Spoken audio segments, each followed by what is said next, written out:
Okay, so we're now in utterly ambitious cut mode with this bandsaw. I still haven't actually made any mods to it for the moment. There are things that are going to need to change.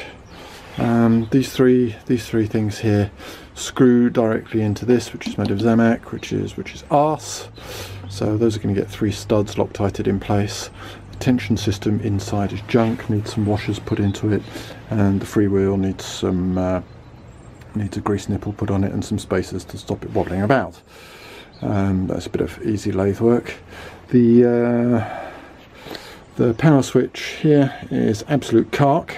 This whole bit of electronics is junk. So I don't know what we're going to do with that, but I think it's probably just going to get a straight on off switch, and I might leave the variator in place, don't know, we'll see how that goes. But this is something that I didn't think it was going to be able to do. What you'll see there, if we look, yes, there, that's a piece of A37, so it's cold rolled mild steel. What's it called in English standards? Probably 35. God, what's it called? C35.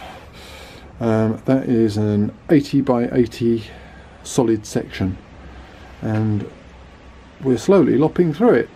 I did cheat. There was probably that much of it.